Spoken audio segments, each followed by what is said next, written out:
letter from Tykert Construction. What I'm hearing you say, I don't know what my colleagues, is that we had to do that because of the reporting requirements? There were items that were of concern in the bid proposals, but regardless of what our concerns were with the bids, these additional specifications would require us to rebid the project. There is also a deadline for us to award the project. Caltrans issued a de-obligation letter that if the project is not awarded by September, then our funds go back into the mix. We'd be, in effect, losing out on this project. So we're hoping that the contractors can work with the county and Caltrans and get this out to bid again as soon as possible so that we can award the project. If we go into a drawn-out dispute resolution process that would take us past September, then the project would in fact be dead. It means that it has to be awarded by September, or it has to be completed by September? I believe it's awarded by September. Then where is the 3 weeks coming from? I'm not... The 3-week bid process, that's how long we have to have the project out for review by the contracting community. Okay. But we would very much like to get this project constructed this season. That's our goal. Would be my goal. Are there any questions from the board on this, Steve? Yes, I'm trying to understand this a little bit. The narrative in the board packet refers to bidding irregularities. Are the irregularities that are referred to here the omission of those standards or the items that you mentioned, or are there other issues as implied by the letter we received? There were other issues with the bid package that were received regarding DBE and good faith efforts, but those do take a second to these additional reporting requirements by both us and Caltrans. In any event, we would have to do this over, Indeed. Regardless of the outcome of the process issues that were raised.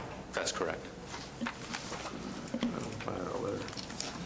thank you. Any? So you're simply inserting those additional specifications into the exact same big documents and resending the exact same docs out for the exact same project, with just including those additional specs in the same doc. There were other minor modifications to the specifications to include these. There were some cleanup items that we took the opportunity to go once more through the specs to make sure that there were no irregularities. But the majority of it is this. It is for the same project. That had to do, the minor irregularities had to do with not any additional work. As I had to do with specs. As I understand it, there are no additional roads being put out. It is the same project.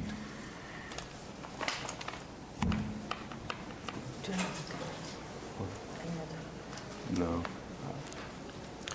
Did you look at this? Were you involved in this? Yeah, we looked at it. We agreed with the recommendation. It was your recommendation? Yes.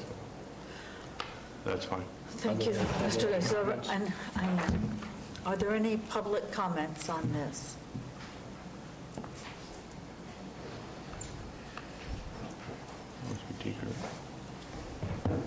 Good morning. My name is Eric Burrell with Tykert Construction. Could you speak up, please? Oh, yeah.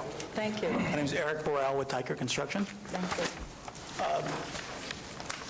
We were unaware that there was irregularities on the public works side regarding specifications. We thought the irregularity was only with George Reed, and that's why we sent the letter. So I don't want to make sure that there's no miscommunication there. Okay. We just learned from that today. Thank you. That very much helps clarify my concerns. Yeah. So one thing, we haven't seen missing specifications, and our only concern would be that the specification does refer to UDBE. The ARA deals with UDBE. So I don't know that the current specification as bid is missing the entire specifications that they're going to insert. It might vary just a little bit, but it might be insignificant to the bid.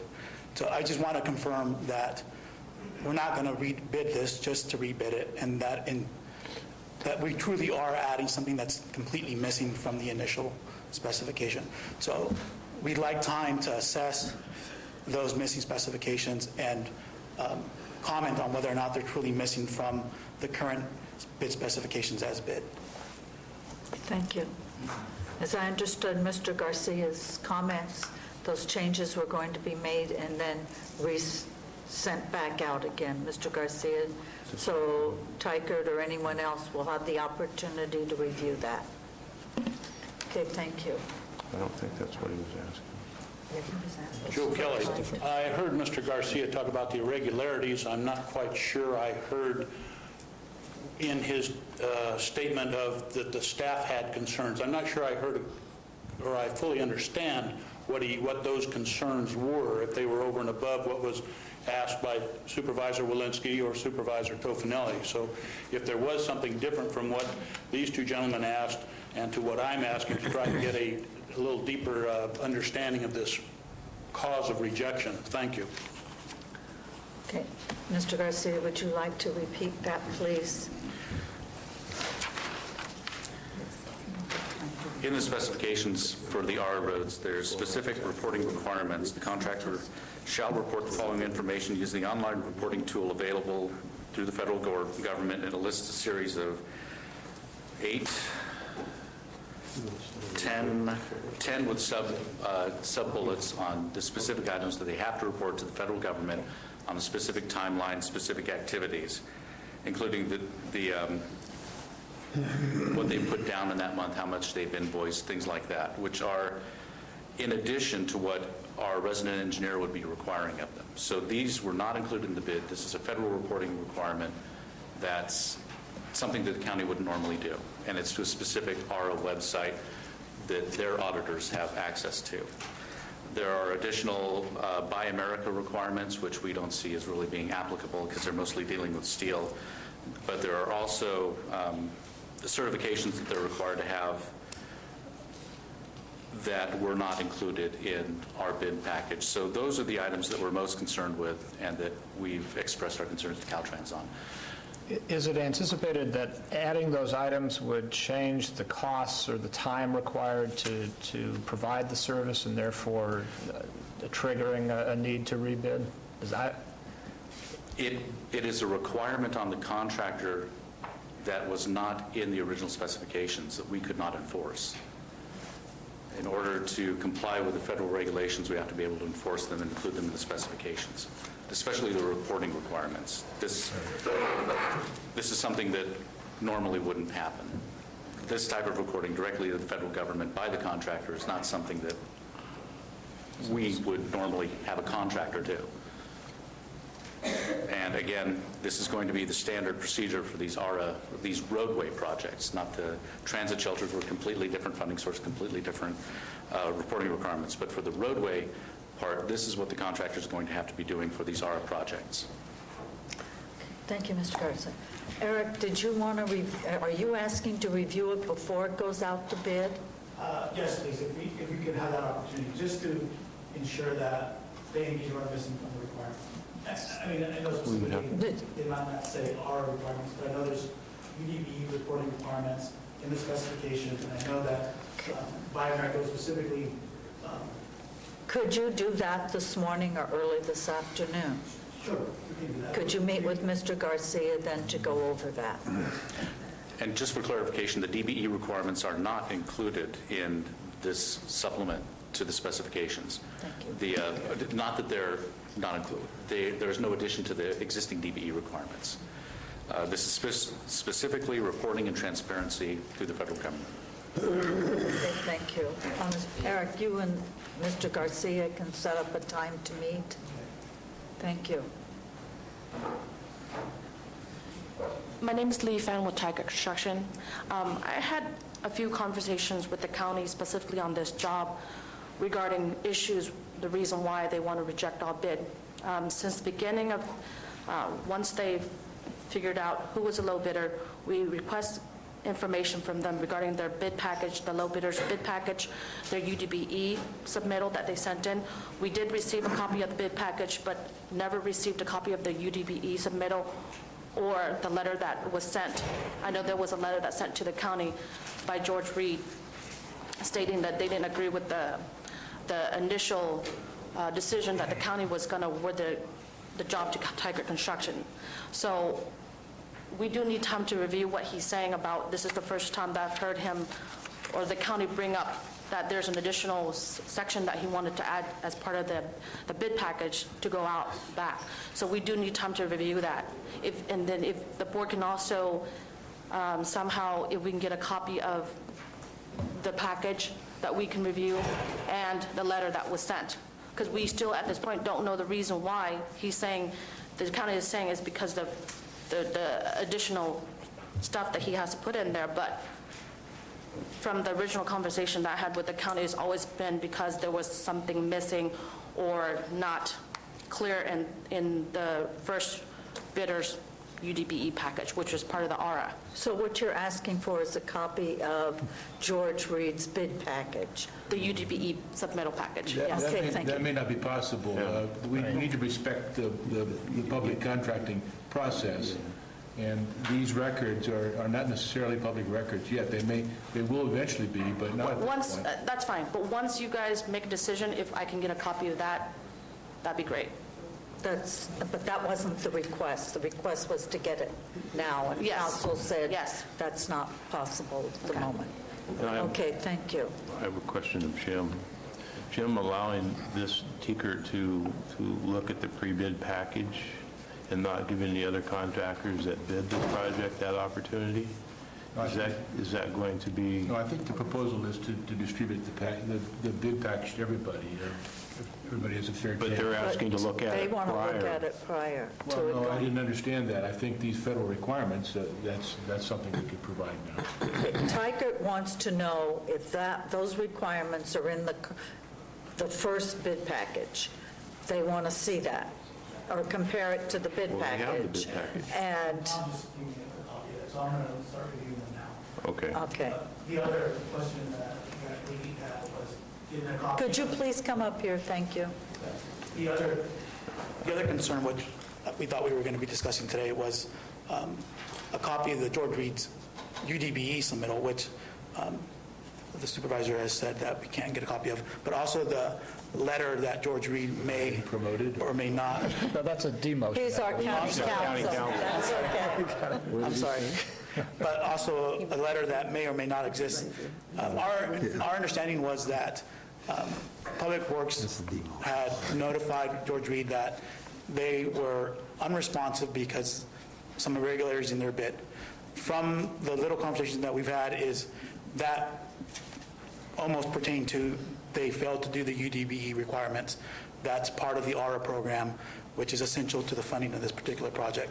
So per the county specifications, you award to the lowest responsible and responsive bidder. Therefore, Tykert being the next in line and also meeting the responsive criteria would have been in line to be awarded the project.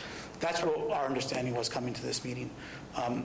This new piece of information is, well, there might have been some irregularity in the county's initial specification, which would mean that they need to rebid because of these new documents.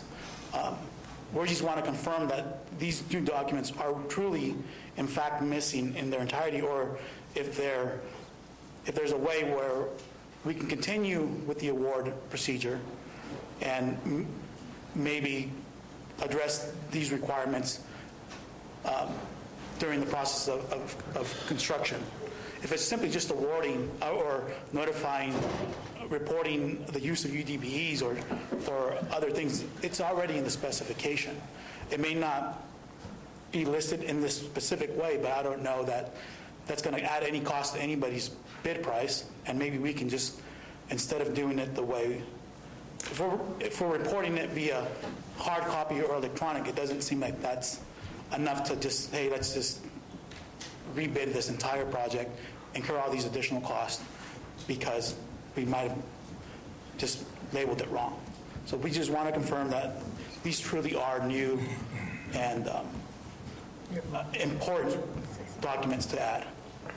But if we can get a copy of a letter, if it does exist, that George Reed might have sent to the county to arguing their notification that they were being found unresponsive, we would really like to see that letter.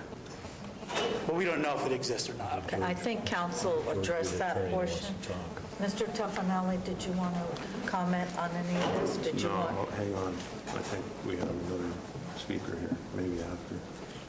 Good morning, Good morning. Madam Chair, honorable supervisors. My name is Michael Donovan. I represent George Reed, which was the apparent low bidder. I'm hearing for the first time today the information presented by Mr. Garcia concerning the reporting requirements that were not included with the bid package. I'm going to object, before I forget to say so, I'm going to object to any release of the George Reed bid. Until the contract is awarded, that would not be public record. So I'd object to any release of that information to Tykert. We also have not seen a copy of the letter that was delivered by Tykert. We did not deliver one ourselves, and we would appreciate having an opportunity to review their objections to this proposed process of rebidding. Now, with respect to the issue of the irregularity in the George Reed bid, which was referred to in the agenda submittal today and the proposed draft resolution submitted to the board, that irregularity was cited by Mr. Davis of the county as the failure to include as a subcontractor the UDBE vendor that Reed proposed to use. Now, it would not be, strictly speaking, a subcontractor. It would be an hourly service vendor, in this case specifically for traffic control. So we would submit that it did not, therefore, violate Section 4109 of the Public Contract Code. But that aside, we would also submit that it is, at worst, a minor or inconsequential deviation from the bid, and it's long been the law in this state that a public entity may waive minor or inconsequential deviations as long as they did not affect the bid price or give them, that bidder an unfair advantage over other bidders, and we would submit that it did not. So while I'm not asking for any special consideration here today, I would ask no less than what Tykert has requested, which is an opportunity to review. I would suggest that the matter just be put out for bid if it is going to be put out for bid, rather than allowing them a sit-down with Mr. Garcia to discuss this reporting requirement and whether or not it should be waived in Tykert's favor.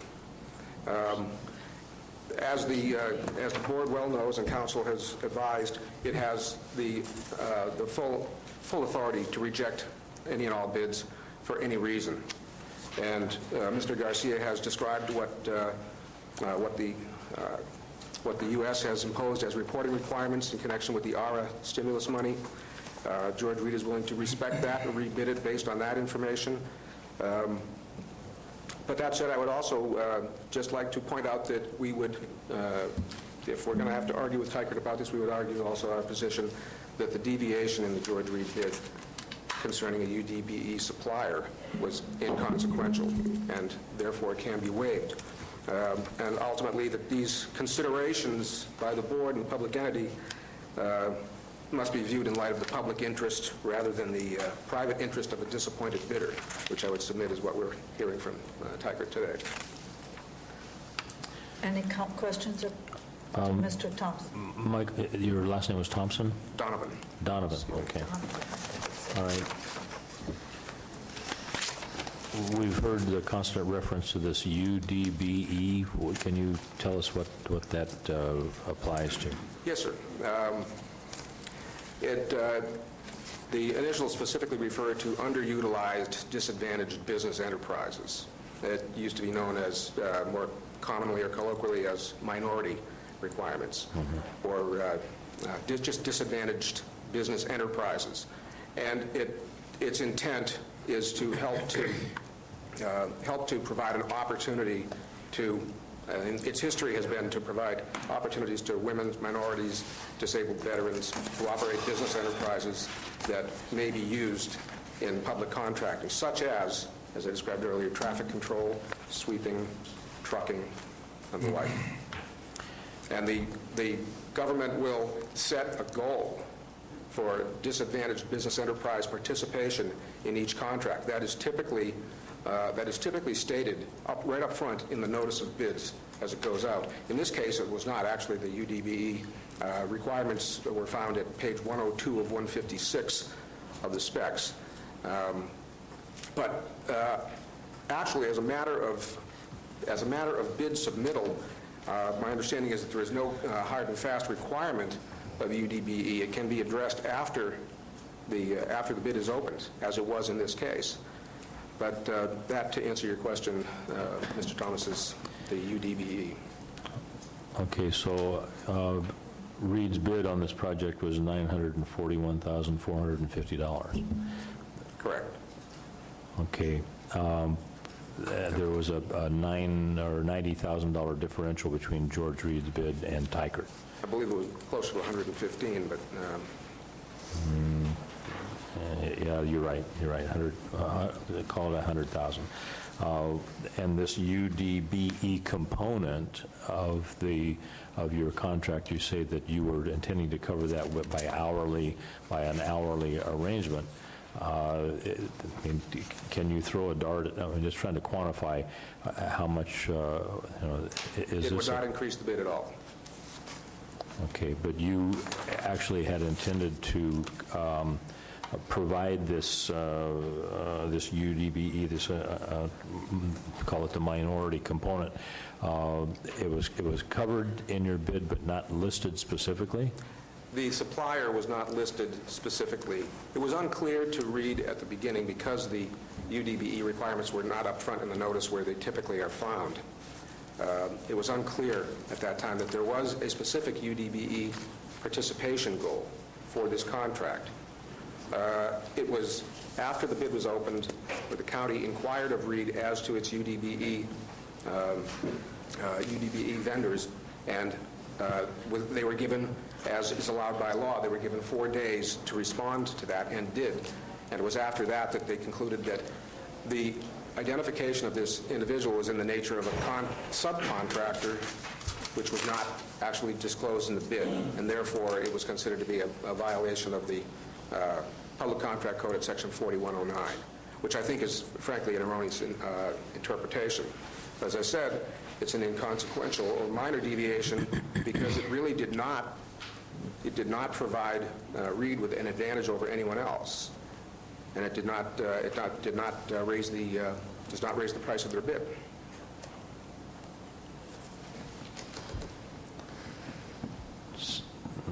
So I'm trying to get my head around this. The flagging, the traffic control on this thing, I'm going to pick a number, $9,000.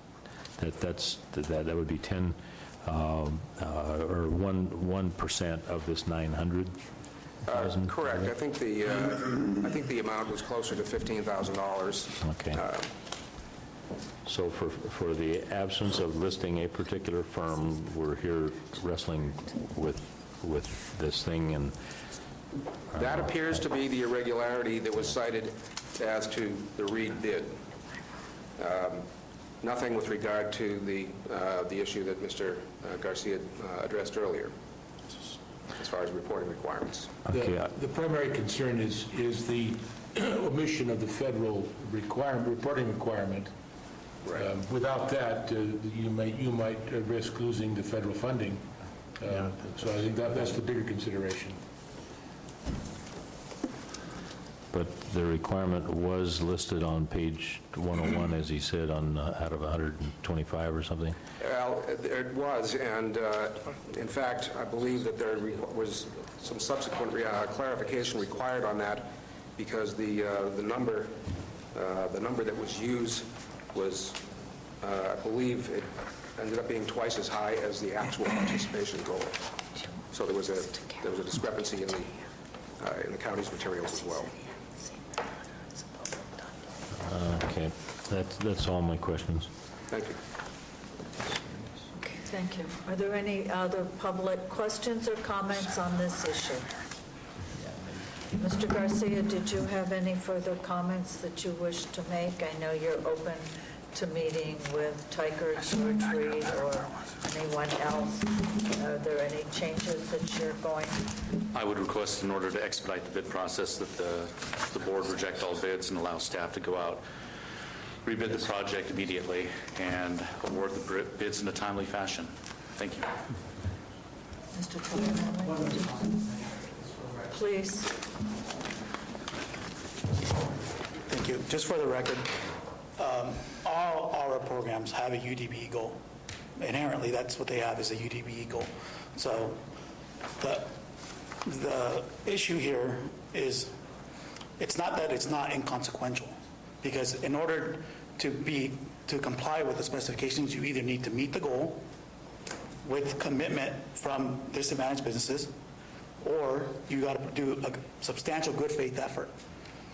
Now, both of those have costs that prime contractors will incur in their bids. It'll raise their bid price, possibly, by meeting the goal or complying with the substantial good faith effort.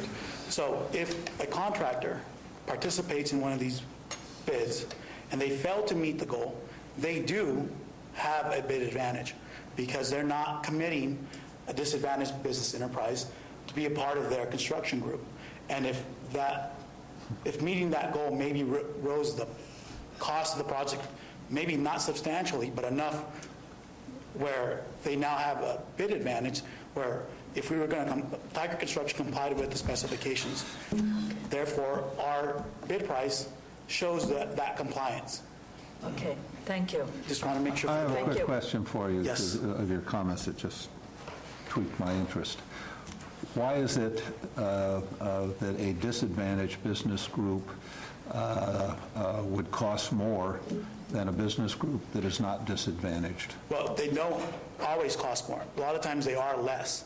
But if they do cost more, the goal is not to choose the lowest price no matter what. The goal is to choose the most reasonable price that meet the criteria of the specifications. So in order to meet the UDBE goal, if we do need to look for a disadvantaged business price who may have a higher cost, then that's what the specifications show.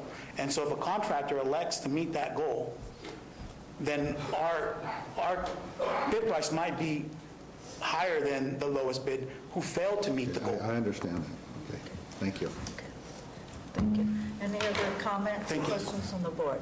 The issue before the board is whether we should reject all bids for the project and rebid the same. We are allowed to do that. If Tiger, George Reed would like to meet with Mr. Garcia, he is available today before the bid package goes back out. The issue that Tiger had would have to be addressed separately, and if you choose to do something, that's your company's choice to do that. And I'd recommend then that you would write a letter of complaint. I'm not sure if that's the right word, but that is your choice. But that is not the issue before the board. Public Works is asking us to reject all bids and to rebid the same.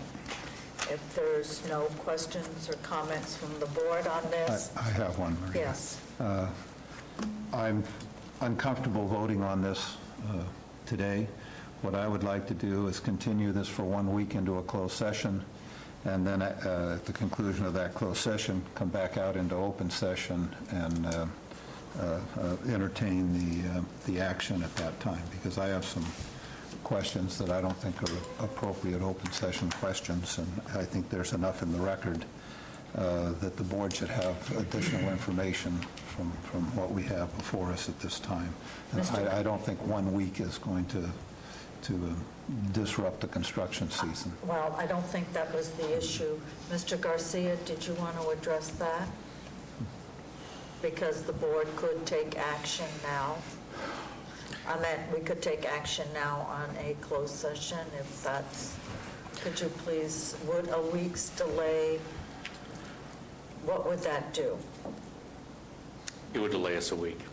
I preferred, Well, we understand that, but, I mean, you're saying you want something done, you have a 3-week window. well, no, the 3-week window, Once you go out to bid. right, that is the amount of time we have to give the contractors. Once the What bid we're is doing is losing that window of opportunity where the bids will be getting progressively higher as construction season continues because crews are busy, they have work planned out.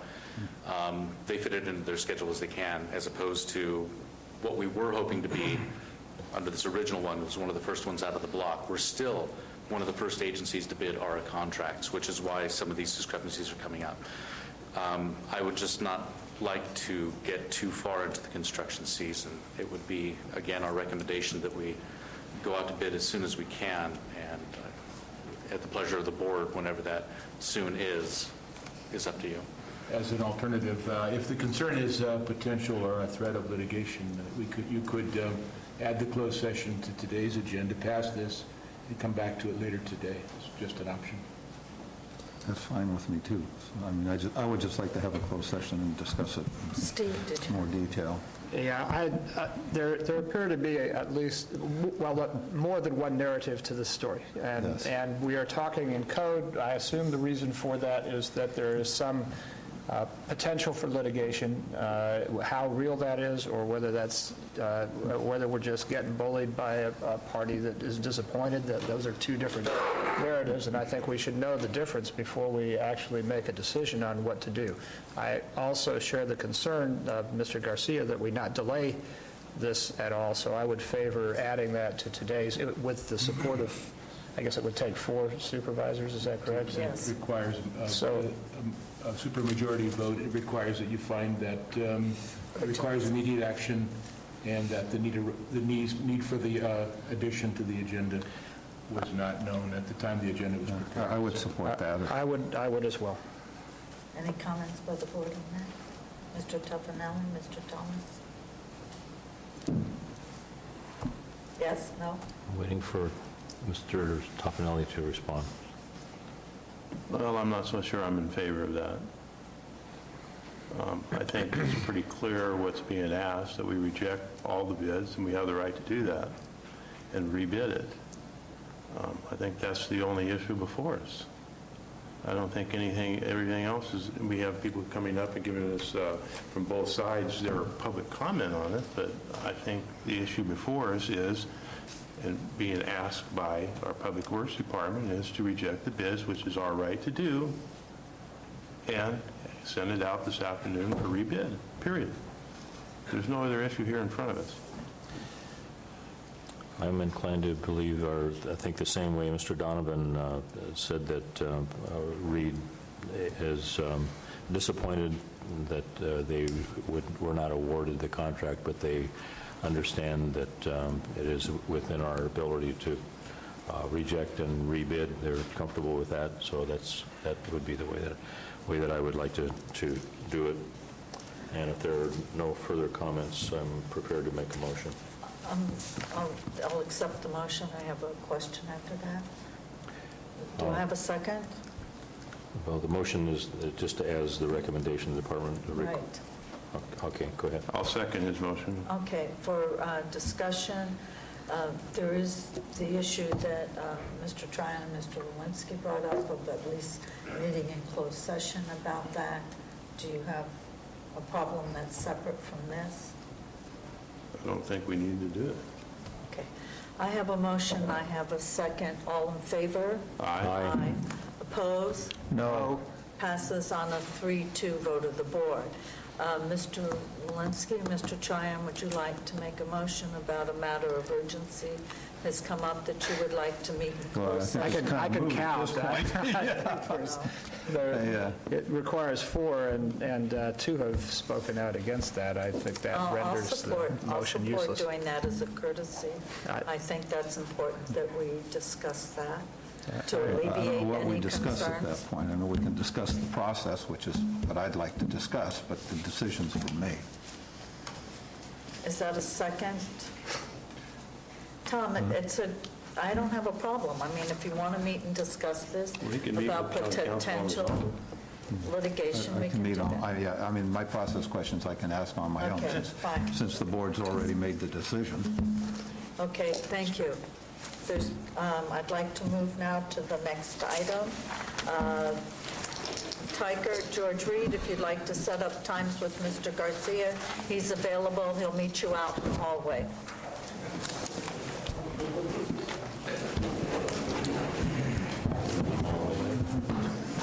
What's it called? Breezeway. Oh, the breezeway, I stand corrected. So would you like to step outside of the breezeway? Okay, as I mentioned earlier, item 14 is being postponed indefinitely. I'd like to take a 5-minute recess, please. Convene the meeting, please. I'm going to move to item 15, a discussion regarding governmental relations and hiring a lobbyist. That's sort of it in a nutshell. Let me turn it over to our CAO, Ms. Boyd. Yes, this item is brought to you, Supervisor Thomas asked me to put this on the agenda, and it's a follow-up to the board's discussion with CCWD back in February, when you met as a joint board with them and discussed projects of mutual interest. At that time, the Carmen Group made a presentation to you. The Carmen Group is a lobbying firm. The county currently contracts with the Ferguson Group through the Sheriff's Department. There's a $30,000 contract primarily for two specific county projects, the Regional Interoperable Communications and the new Emergency Operations Center. So this item comes before you today. I'm asking you for direction, what the board would like to do, if anything, with regards to contracting with one or more federal governmental relations firms to assist the county secure large federal dollars for large infrastructure projects. Ms. Boyce, how did this come on the agenda? Russ asked me to put it on the agenda, and it's a follow-up. So I'm seeking board direction. And the reason I asked for that is we had a letter from CCWD asking for us to essentially partner with them on the Carmen Group, and we had that joint session with them. And rather than just letting it die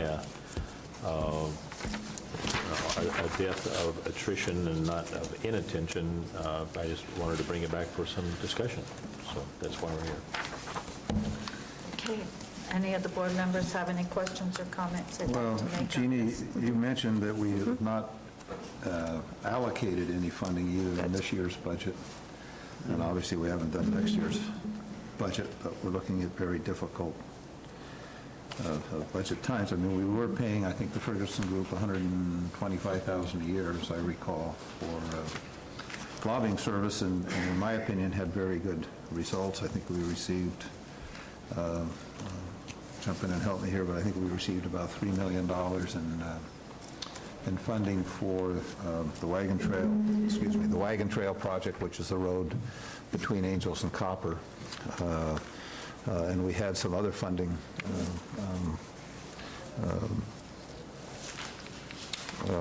results from the Ferguson Group significantly in the Sheriff's Department, but I think there were some also outside of the Sheriff's Department. And I guess my question would be is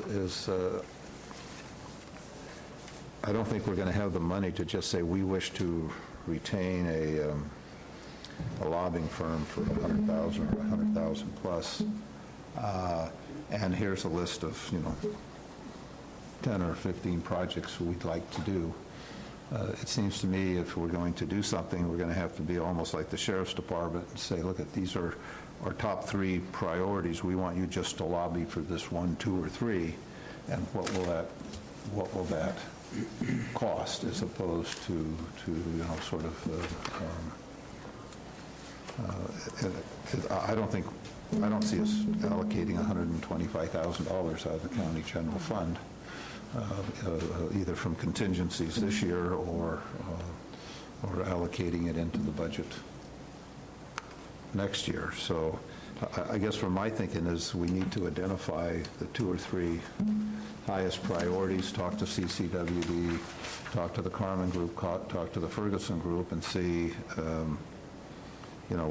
which group would be the most appropriate for those, given what the projects are that are picked. So that's sort of my thought on it, and I suspect it would be a pretty interesting discussion on the board to select just 2 or 3 projects, or even one project, that's significant to either the county government or through one of our departments. So that's sort of my thought on it. I think the county has had good results with doing specific identified projects for a lesser amount than a large contract, at least certainly through the Ferguson Group. I would suggest there are members from the CCWD board here, as well as Christy Moore from the Ferguson Group, and I don't know whether anyone from the Carmen Group is here, but there are a number of projects: Cosgrove Creek, O'Burns Ferry Road, Mountain Ranch Road, improvements, and I'm missing one, Tom, let's see, that the board has expressed interest in. New Hogan project. So those are the identified projects that you've already been discussing amongst yourselves. I don't know if there are others. Well, for a number of years, we've had the economic conversion and forest utilization issues, which have actually, we've done our own lobbying and done rather well on, but it's still a big issue to some parts of our county to have jobs returned in sustainable forest practices.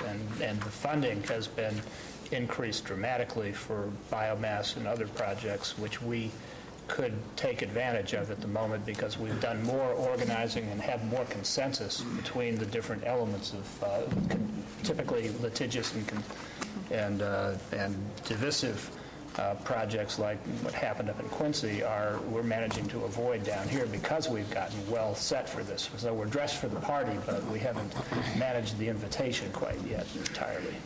We haven't bought the keg of beer yet? No, we've been buying it. Maybe that's why we didn't get to the party. But if I could make a couple of comments on this. I think that we have 3 basic areas of work to do here in this county, and it's different in different parts of the county, so it's hard for us to find exact unity, and it's also hard to find one firm that's going to handle all of these.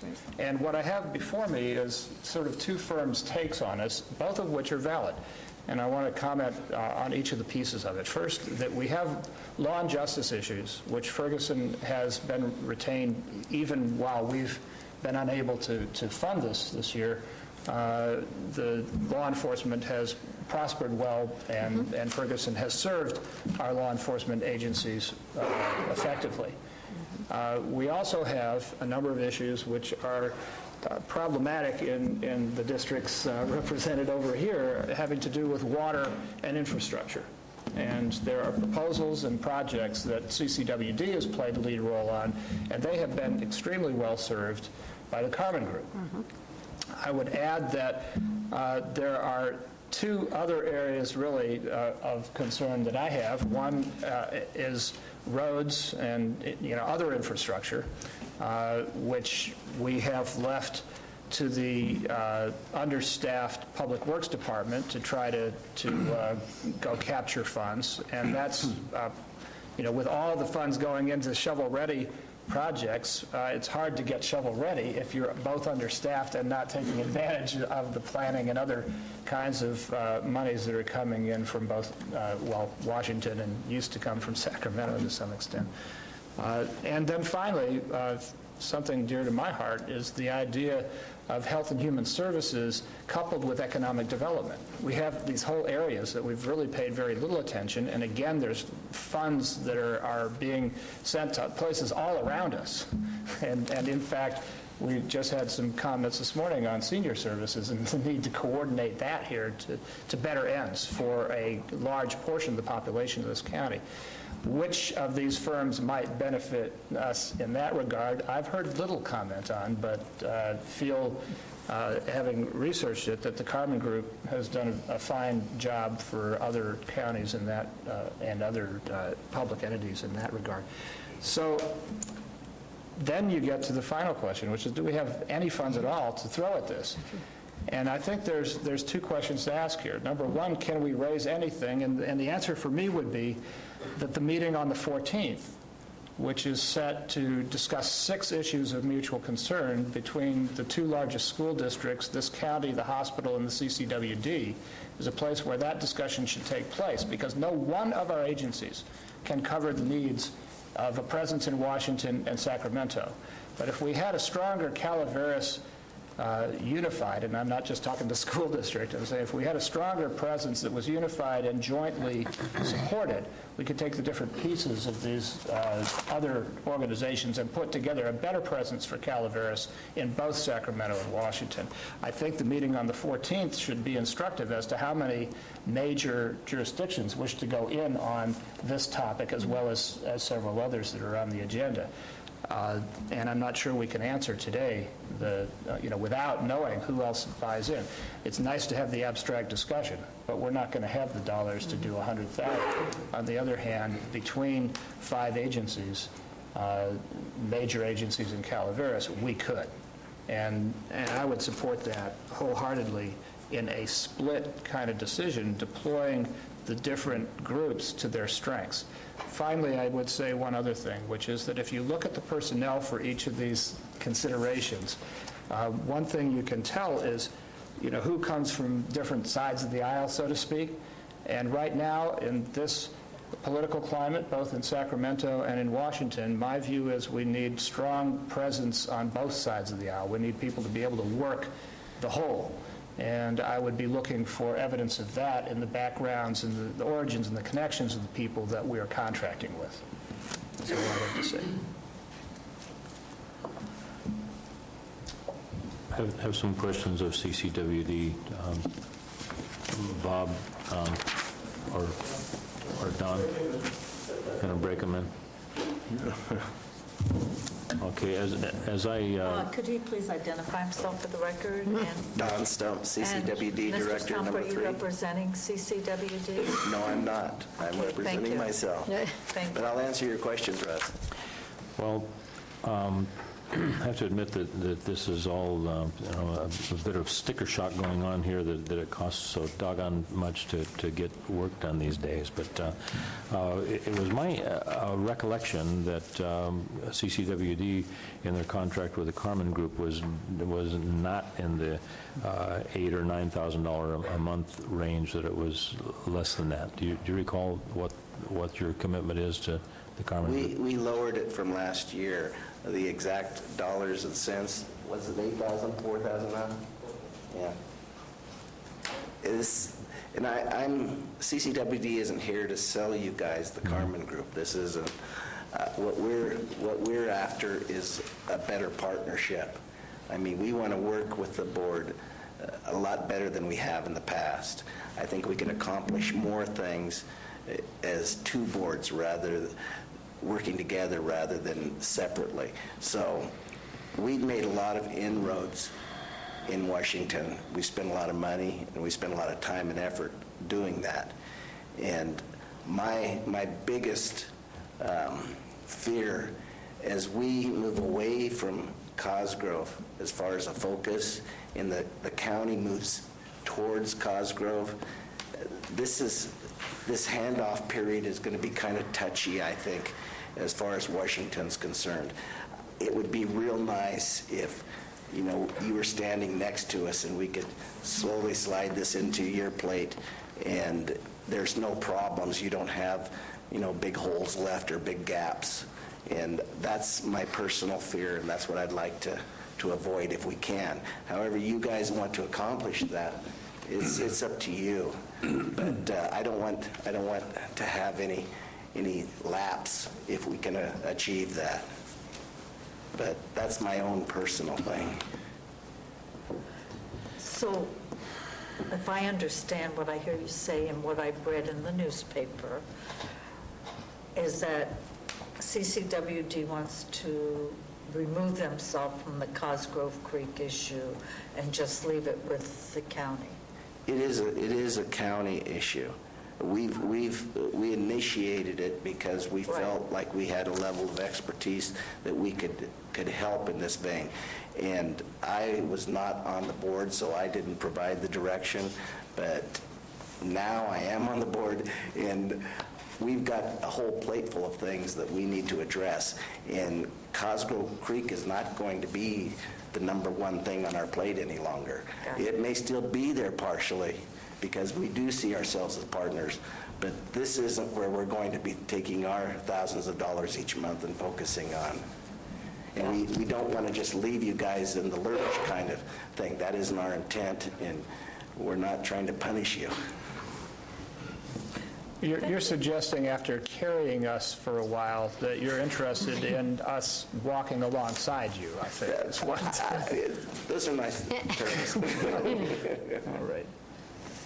And as something that you guys are, the second week in May, we're going to Washington. And if one or two of the board members would like to go with us, we'd be real excited about that. And I think that the Carmen Group would be interested in talking with you to see how that might be achieved. But that's going to be with you and the Carmen Group, not with CCWD.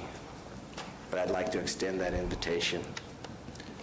Thank you. I'm personally headed back there for forestry issues, and I'd like to try to coordinate if it's okay with the board, but I also think that somebody involved in Cosgrove and some of the other issues down west of District 2 might want to be party to it. Would that mid-May coincide with when you intended to go?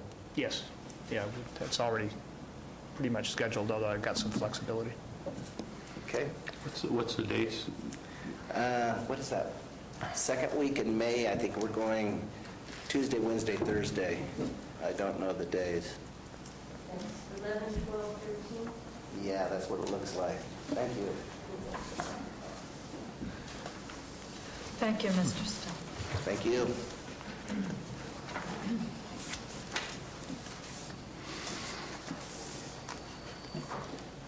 Don Dean, Director, CCWD.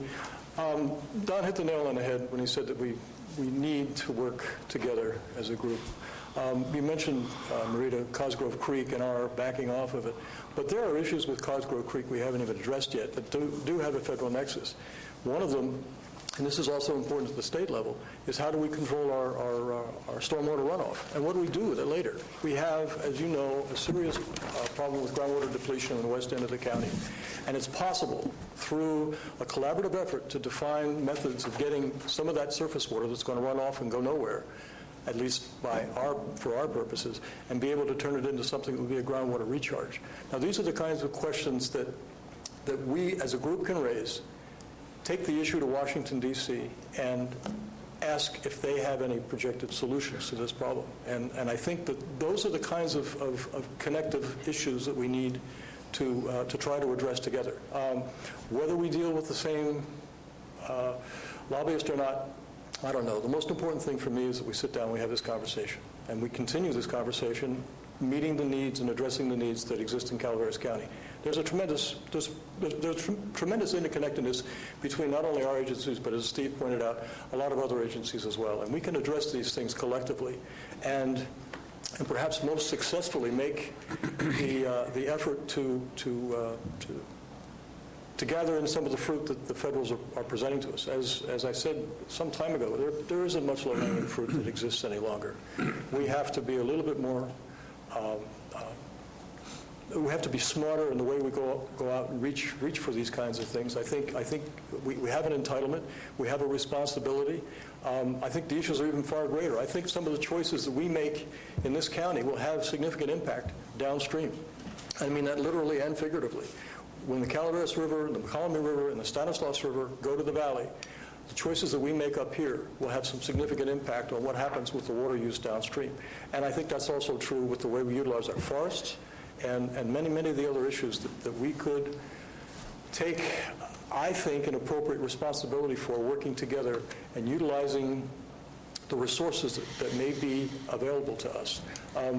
For your information, there was a time when we were spending as much as you spent on the Ferguson Group, but because of the economy, we were able to renegotiate the contract. They're not doing nearly as much work for us as they did, but they are willing to work with us financially so that we can see our way through this particular morass and hopefully pull out of it. And I think that's important. I would like to see more work being done by the Carmen Group, but they've only got X number of hours and X number of dollars that they're taking from us to do that work.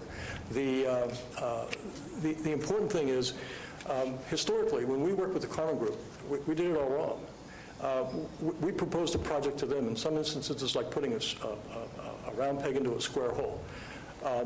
Interestingly enough, I learned how to utilize and make use of federal lobbyists through a presentation made by the Ferguson Group. And they really had it right. They said, come to us with a list of projects, and we'll tell you what we think can get funded and what can't get funded. And we finally have looked at this process, and we have presented to the Carmen Group a number of things that we think might have some value that would be important for CCWD, and would they work, and would there be a federal interest? As a consequence, we're in a position now to if we ever get allocations for the appropriation or appropriations for the allocations that were set aside, we'll be able to do some significant work. And one of the major projects has been mentioned has been this New Hogan reoperation. So there are lots of things, but I think most importantly, and I'm going to emphasize what Don said, and I think Steve said as well, and that is that we really need to work together to address these issues. And that's what I hope will come out of this process. And I suspect that the Carmen Group can do something for you. I know that the Ferguson Group can do something for you. And what we need to do is choose our lobbyists and have them do the best for us that they possibly can. Thank you. Thank you.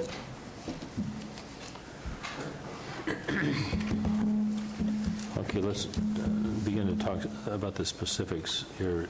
If we wanted to spend $20 a month on a lobbying group, it would have to come out of contingencies, right? That's correct. I mean, there's no other funds budgeted right now. All right. And a vote to take $20 a month out of contingencies would take 4 votes. Is that correct? That's correct. Yes. So I don't know that we can get there from here. If Supervisor Tryon has expressed his reluctance to fund these things, and Supervisor Callaway is wondering why we're even talking about this, that only leaves 3 potential people to vote for it. So, well, I guess to clarify my position, I mean, I don't mind retaining somebody to do a specific significant project if we can afford it. And they say, yes, we think we can have a reasonable chance of success.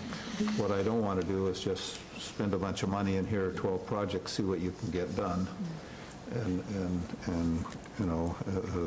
I don't want it to be $125,000. Maybe it's $10,000 or $15,000 for a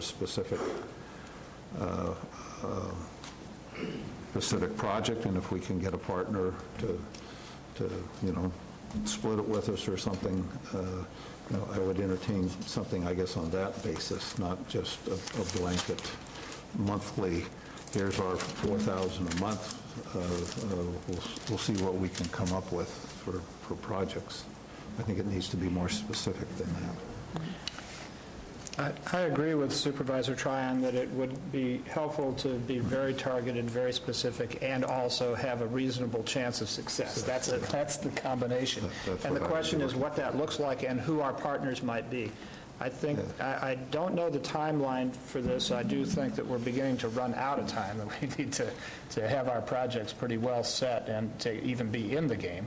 I don't know whether it's possible to defer a decision about specifics, both partners and projects, until after the meeting on the 14th, which I think will be instructive as to whether the other districts in the county are interested in joining with us in a presence in Washington.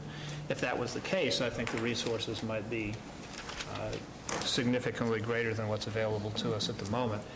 But then the question becomes more complex about what projects have mutual benefit. But that's an exploration I would think would help instruct us at least what our potential is. In the absence of having the specifics required by Supervisor Tryon for that vote, I would also suggest that we schedule a meeting in which those specifics can be identified, discussed, and A study session, prioritized. prioritize 4 or 5 and see, then talk to the lobbying group and say, what do you think of these 4 or 5 have the highest probability of success? And what would it cost you to get the 1 or 2 that have the highest probability of success? Yeah. I would like to also add that success these days depends on a greater level of collaboration